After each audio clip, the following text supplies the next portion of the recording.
Hello Minecraftians, this is Daruk and we're talking about my night clock.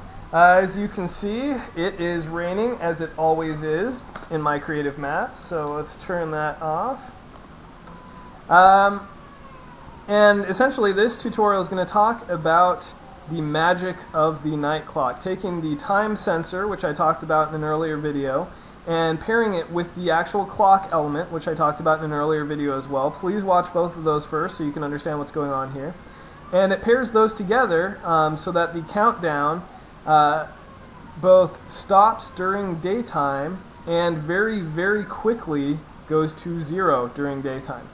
So let me show you. You can see it's at 0 on the front here. It's not actually tied to any night sensors on the back here. But for purposes, this is the output of the night sensor, so when it is nighttime, this is what will happen in here, and it essentially starts counting down from 9 minutes. So if it becomes day again, like say you wander away and the redstone stops working because you're too far away, then when you come back, say it's daytime, it will very, very quickly cycle back to 0, 0, 0. As you can see, this is moving once per second instead of once every 10 seconds, and this is moving once per second instead of once every minute.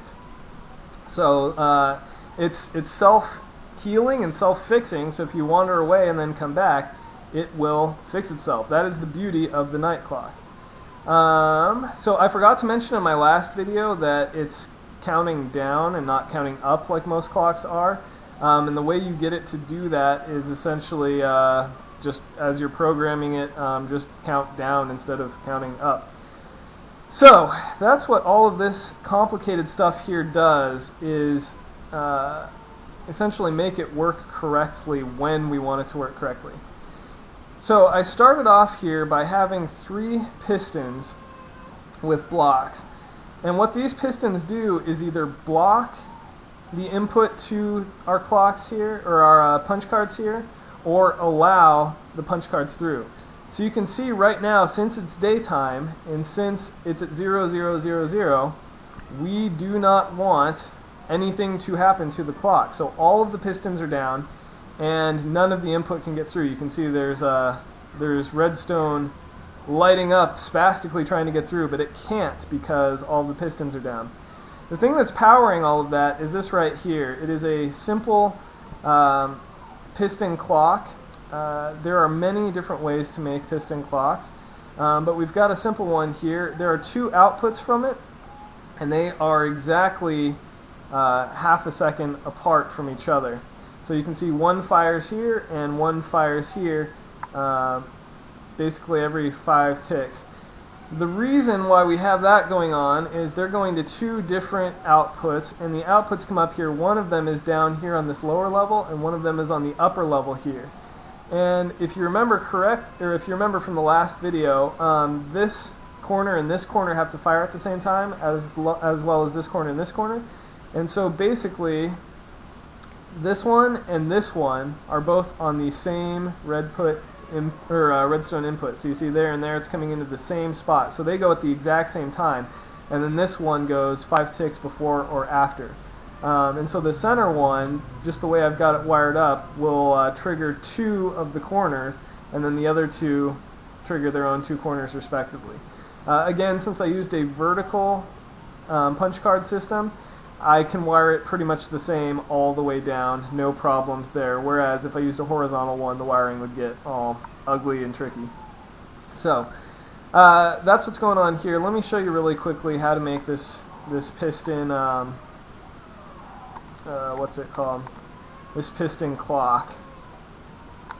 So I didn't create this. I got it from someone else. I can't even remember who at this point, but feel free to use it. Essentially, the timing here. Well, let me build it first. Okay, so essentially what you're doing is you're building a base that's down 2 below where you want the outputs to go. Fill it full of redstone torches. Surround it by blocks. I always use black wool for my stuff because I don't know, I never really seem to have a problem figuring out where inputs and outputs go. Maybe my machines aren't complex enough yet. But other people really like to use colored wool to show them where stuff's going, so feel free to use whatever. And then at this point, go around and you're going to need non-sticky pistons. And those non-sticky pistons you're going to basically put to the right of each spot on your square here. So it should look something like that. Then what you're going to do is in the empty spots, you're going to put redstone repeaters. And you're only going to have them go on the first setting.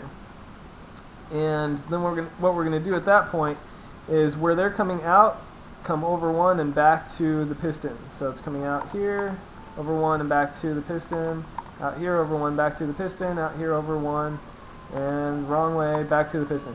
So you can see it's not symmetrical, so keep that. Oh, I mean, it is symmetrical, but it's not. It's kind of, you know, jolted off to the side. It's not here where you would think it would be.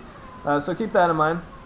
And essentially, what's going on here is there are exactly 10 ticks to every Minecraft second. So a tick is essentially every time something updates in Redstone. That's what's going on. So what we're doing is making every time one of these pulses exactly 10 ticks apart. So I'm going to stick redstone there on each one. You can see each one of these is set to the first setting, so it's 1 tick. So we've got 4 so far, and each one of these pistons, it's very complicated the way that piston timing works, but in this particular contraption, each piston counts for 1 tick. So just keep that in mind. So we've got 4 pistons, 4 ticks. 4 redstone repeaters, 4 ticks. That's 8. We need 2 more. So what we'll just do is put one here, and you can put the other one anywhere you want, but just for the symmetry of it, we'll stick it there. And then we'll just stick redstone here. So we've got exactly 10 ticks. So the second we stick any block in the center, I always use a gold one to kind of show everybody that this is the beating heart of the whole machine. If this isn't working, nothing's working. And you can see exactly 1 second apart, this pulses. Over here, as I pointed out, these fire every half second apart. They're not waiting a full second because you want this whole deal to rotate once every second, not once every 2 seconds. So just keep that in mind. You need this to fire and this to fire once every second. So that's what's going on here. Very easy to make.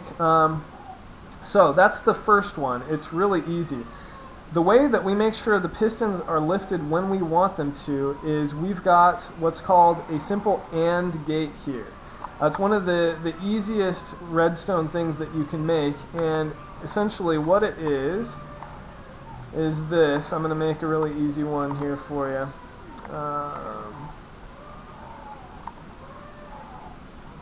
There we go. So essentially an AND gate works like this. You need both inputs. You have 2 inputs and you need both to be firing in order for the ultimate machine to, or I'm sorry, in order for the output to fire. So this is the AND gate right here. So I'll put my 2 inputs here. You can see right now the output is not firing. So if I put only one of the inputs on, the output's still not firing. If I put the other input on, now this and this are firing. That's the AND gate, and the output's firing. So essentially what I have done here is made it so there are 2 things coming into the pistons to determine whether it's on or off. Okay? So whether or not this is allowed to go or not. The first is this output from the clock itself. And so the idea is, remember the red wool on the very bottom output from my last video? That's 0, okay? So whenever this is set to 0, one of the inputs is coming out here, all right? The other one comes directly from our day-night sensor. So remember, this is set to daytime right now. And so we come all the way down here and you can see that input is lit up because it's day, so it's on. So if it's day and this is at 0, it won't change. And that's exactly what we want it to do. When it's daytime, we want it to stay at 0. Now, when it's nighttime, we open this up, and no matter what happens, this will never stop because the pistons will never go down because this one will never fire as long as it's nighttime. This will fire once every 10 seconds because the output's still coming, but this will continue to move as long as it's not daytime and as long as that thing hasn't hit 0. So if we hit this, it still goes for a little time. Now it's daytime per this clock, but it still goes until it reaches 0, at which point it stops. Okay? Now, as we're moving along, we come to the next set. So that's for this center set here. This is every 10 seconds. All right? Now this one is a little bit different. During the nighttime, which is when everything's moving, it's still down, you can see here. So it's still blocking the input. And the reason is because we don't want this thing to fire once every second, like the right one. We want it to fire once every 10 seconds. So we've got it set up so it only allows the input from our clock over here, it only allows it once every 10 seconds. So once every 10 seconds, these will raise up, allow both of these inputs through just once, and then this will cycle through. And so the way we do that, we're going to come back and hit this puppy again, so it's daytime, is, actually we can leave it at nighttime, is during the nighttime, once every 10 seconds, the output from our 10-second clock, in addition to doing its own regulation over here, it comes over here, follows all of this, and right here, it turns this torch off, which allows the pistons to come up. And it turns it off for exactly 1 second, because that's how long this block is here powering it. So it comes off for 1 second, this turns off, the pistons come up, and since the clock is always running down here, it lets 2 little bits of information through, which cycles this 1 time. Now during the day is when it gets tricky, because during the day, we want it to count down by 10 seconds, and then turn itself off.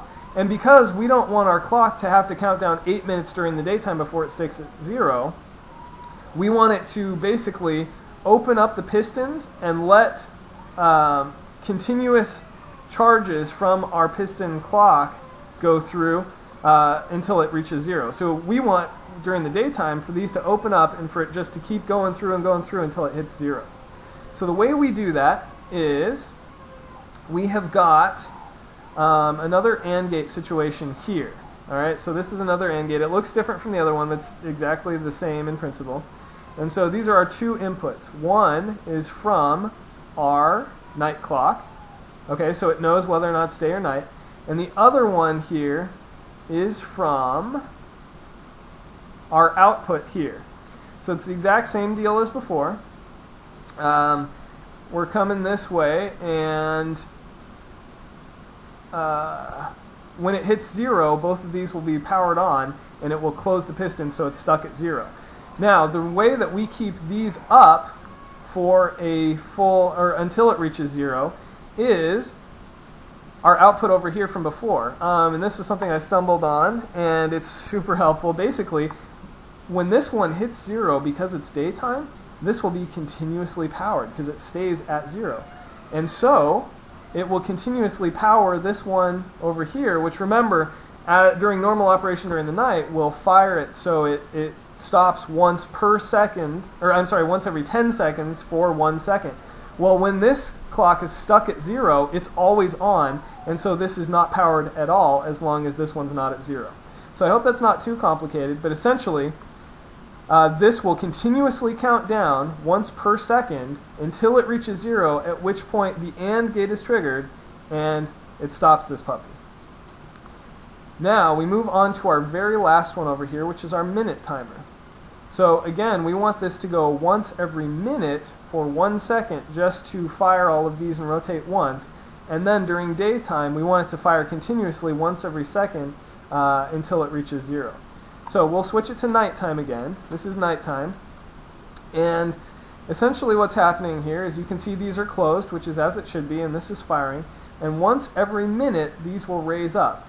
And the way that we do that is we have our output from all the way over here, so our 10-second clock, basically once every minute, that clock over here will be aligned with our clock right here. And so we basically have the output from that clock coming to the output, basically the output from both of our piston will come here to another AND gate right here. And it's sort of a weird, I'm sorry, this isn't even an AND gate, this is something else. I don't know the technical names for any of these. But essentially, no, it is an AND gate. This has to be firing and that one has to be firing. And it only does it once every once every minute, take my word for it, just like there. And this opens up just long enough to let everything through. And so it's basically the same as these two. It ties the outputs from both of those together. You can use this for your clock. You can actually, if you're just making a normal clock, get rid of all this day-night business, and you can just run your deal as normal. And this is an ingenious way to have a very compact clock. A lot of the other clocks I see have tons and tons of redstone everything, and there's all sorts of complicated stuff going on. But really, using the principles here, you can pretty easily make a 24-hour clock if you want to just add another segment and whatnot. But the trick is getting it to stay open when it's daytime, and have it shoot to 0 and then shut itself down again. So just like before, when it's daytime, we've got another AND gate here, and this one's kind of tricky. And essentially, it has two inputs, one for the day-night and one for the output from this clock here. So when this one's powered and this one is powered right here, there are a couple of inverters that will turn everything off, and essentially, yeah, this will be open up until the point where it reaches 0, which it's at right now, at which point it'll slam these puppies down again. So I hope all of that made sense. If it didn't, go ahead and watch the video again, or post a question for me and I should be able to answer it for you. But essentially it's very easy once you understand the concept, which is you want this one always open unless it's at 0 and it's daytime. Okay? You want this one always closed unless it's once every 10 seconds, or it's 0 and or it's daytime and it's not at 0. You want this one always closed unless this one and this one are open, which only happens once every minute, or it's daytime and it's not 0. If it's daytime and it's 0, you want all of these to slam down shut. You don't want anything to happen. At which point, you're just waiting for the day-night sensor to trigger, and once it triggers, then you start your countdown again. So that's kind of, to the extent that I created anything in here, because I took all these elements from other things and just kind of prettied them up and tweaked them. That's kind of what I added, is a way to make clocks useful. So feel free to comment, feel free to ask me any questions, and feel free to use any of this in your worlds. Just if you copy my clock, make sure you put it into your world. You're free to even use the aesthetics of it. Please just, somewhere on it, put Daruk made this, or this came from Daruk, or we love Daruk and want to have his babies, or whatever you want to put. So that's it. Thank you for watching, and hopefully the concepts from this will spur some other great Minecraftian development in the future. Thanks. Bye.